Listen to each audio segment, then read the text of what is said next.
Hola, bendiciones. Vamos a comenzar ahora la clase número 5 de la materia de Pentateuco. En su material vamos a empezar desde el capítulo 12 de Éxodo, donde dice Israel sale de Egipto. Yo creo que lo que vamos a ver ahora es algo muy conocido, que ya tenemos bastante tiempo, ¿verdad?, de conocer un poco acerca de esta historia, que son las más comunes, por así decirlo, ¿verdad?, que se conocen más bien dicho. Dice, vamos a hablar acerca de la Pascua. Esta era una de las principales fiestas de los judíos. Dice que es un acto redentor más grande de Dios en el antiguo pueblo, pues fue la forma única en que los primogénitos israelitas fueron protegidos de la muerte. Se celebraba juntamente con la fiesta de los panes sin levadura, y esta fiesta se prolongaba por 7 días. El nombre de Pascua significa literalmente pasar por alto o encima, y esto es en base a referencia que el ángel destructor, ¿verdad? Estamos hablando de las plagas, ustedes se recuerdan, pasó de largo las casas donde la sangre había sido aplicada en los postes, ¿verdad?, y en los dinteles. Entonces, también significa preservar y mostrar misericordia en un sentido figurado. La fecha en que se instituyó la Pascua por orden de Dios fue la misma noche en que el pueblo de Israel salió de Egipto.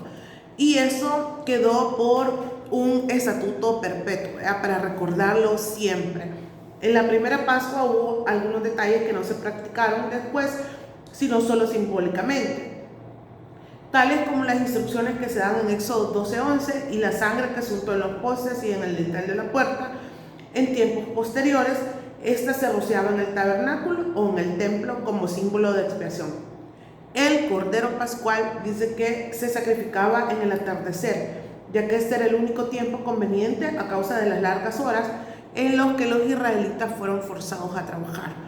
Eso quedó como algo ya establecido, ¿verdad?, esta fiesta, y ellos pues lo cumplían como al pie de la letra, ¿verdad? Seguían las instrucciones especiales con respecto al cocimiento de la carne. Dice que el animal entero tenía que ser asado, no hervido, comerse con panes sin levadura y hierbas amargas.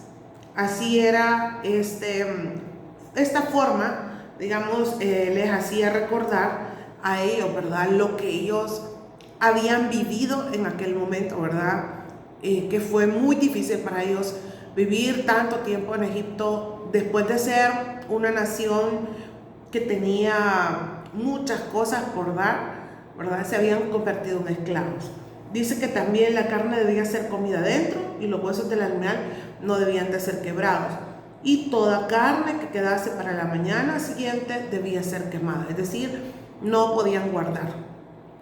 La partida de los israelitas de ese lugar dice que la recompensa de los egipcios por haber matado a muchos niños fue la plaga de la muerte de sus primogénitos. ¿Se recuerdan ustedes que cuando nació Moisés, ¿verdad?, mandaron a matar a todos los niños? Moisés fue uno de los niños que fue rescatado, puesto en el río Nilo, ¿verdad?, y criado por la hija del faraón.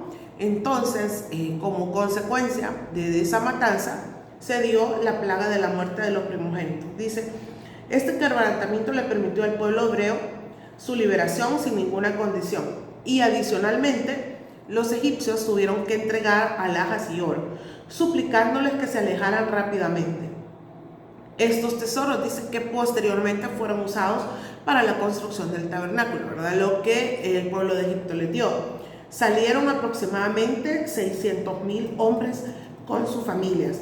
Se cree que no todos eran israelitas, y algunos habían sido impresionados por el poder de Dios, es decir, probablemente, ¿verdad?, algunos israelitas se habían juntado con alguna de las egipcias, lograron ser familia, y esta mujer pues creía en Dios y obviamente pues decidió seguir con su familia, ¿verdad? Probablemente, o sea, esto es algo que yo estoy pensando, ¿verdad? Porque ¿por qué otra razón pudieran seguir al pueblo de Israel?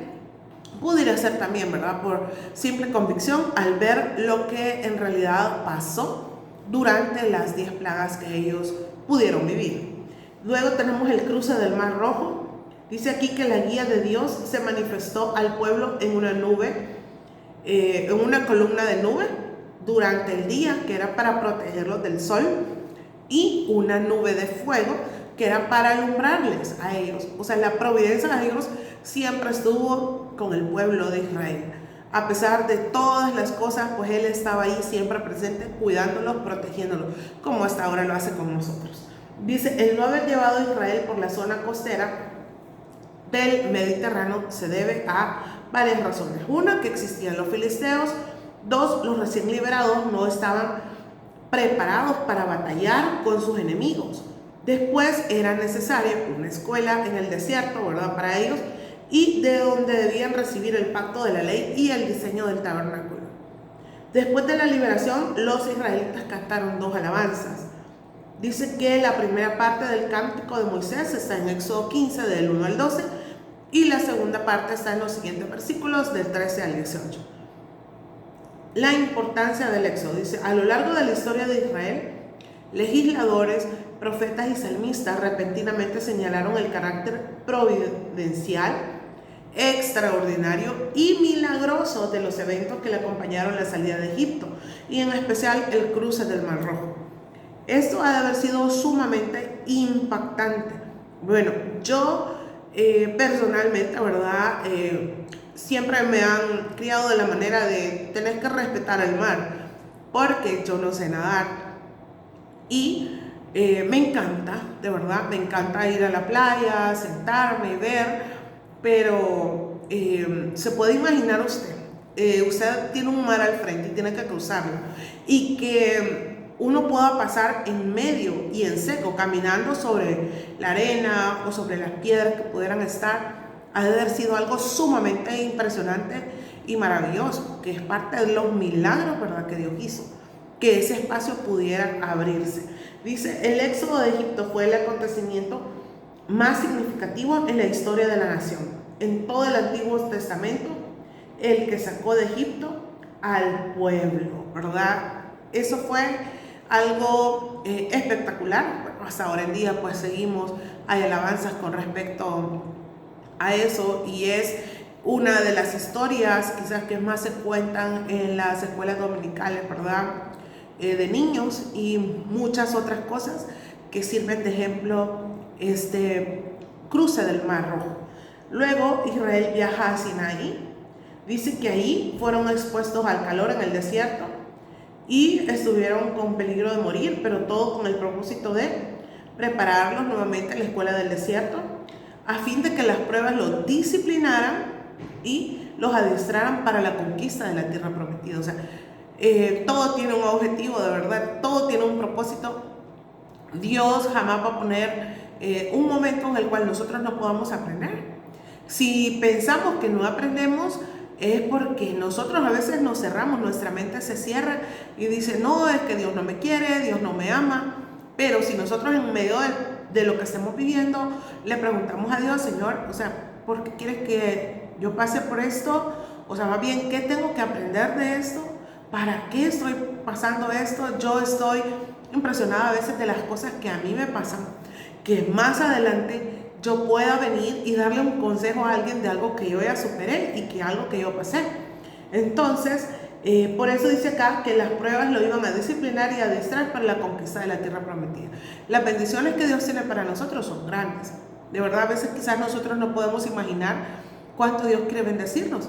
Simplemente tenemos que pasar esa prueba que está al frente nuestro. ¿Y cómo lo vamos a hacer? Poniendo nuestros ojos en Jesús, ¿verdad? El autor y consumador de nuestra fe. Dice acá, otra cosa era que quería enseñarle a Dios la completa dependencia de Él. Desde la salida de Egipto, Dios comenzó a someterlo a una serie de pruebas. Dios quería ver qué es lo que había en el corazón de ese pueblo.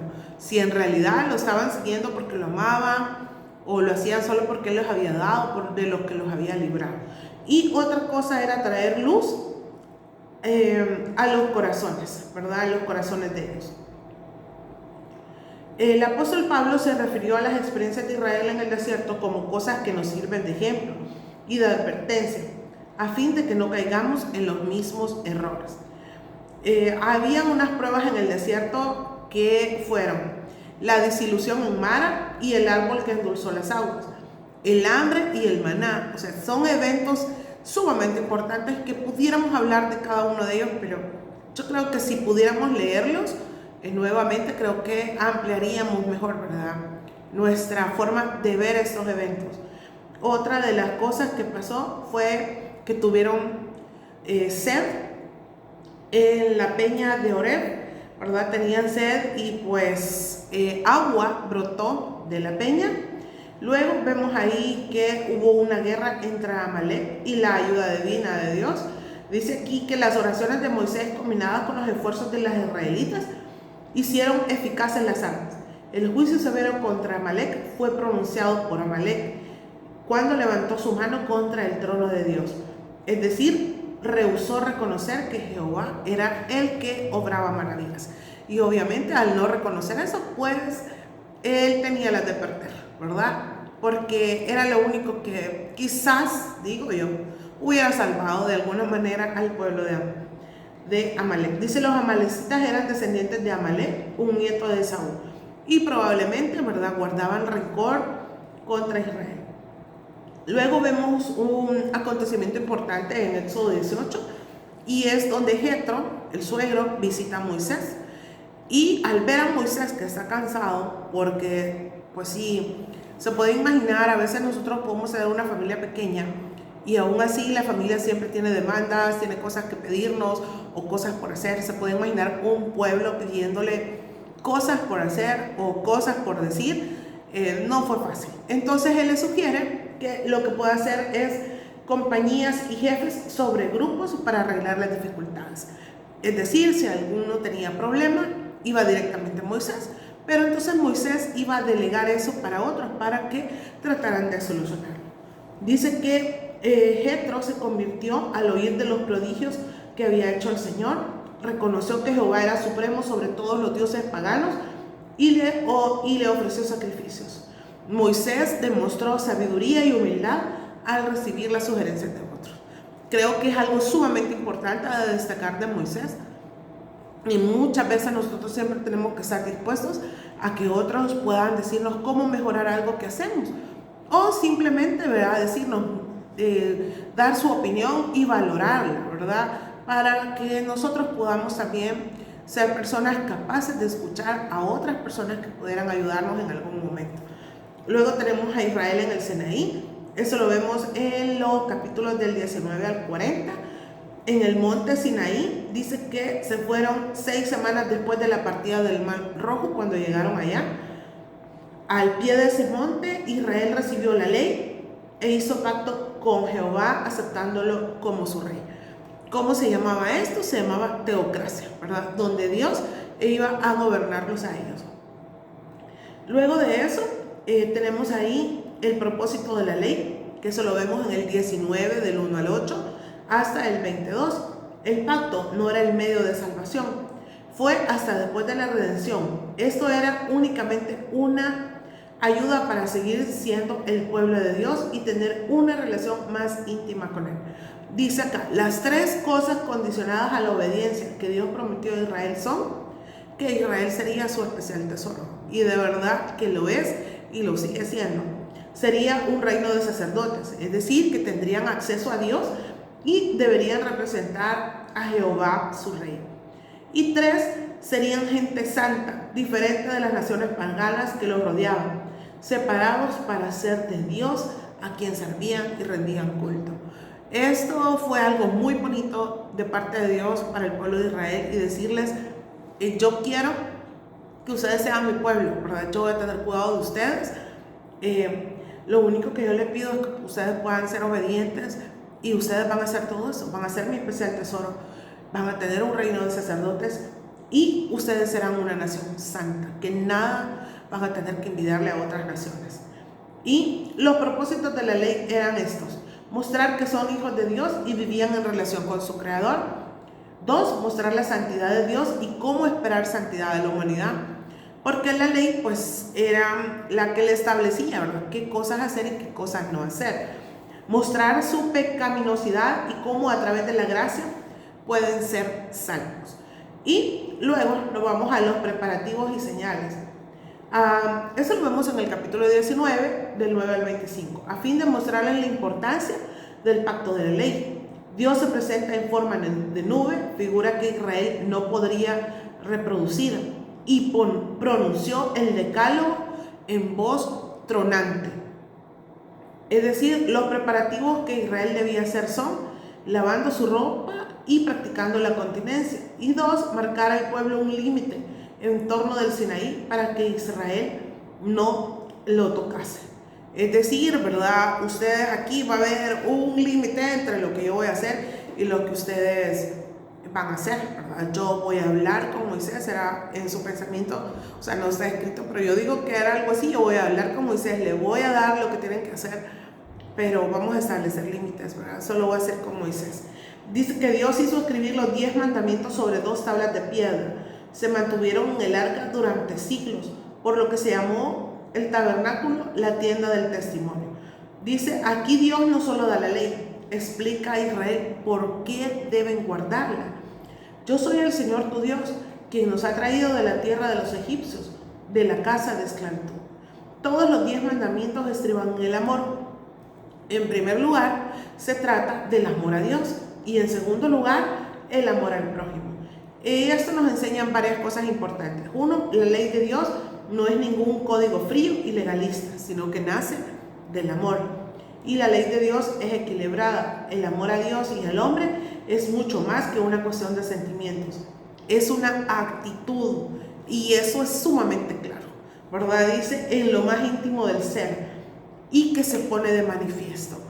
Si Dios dejó esos mandamientos para el pueblo de Israel, lo menos que podían hacer era seguirlos, ¿verdad? Y como dice acá, habían mandamientos que se reflejaban con el amor a Dios y los otros con relación al amor al prójimo.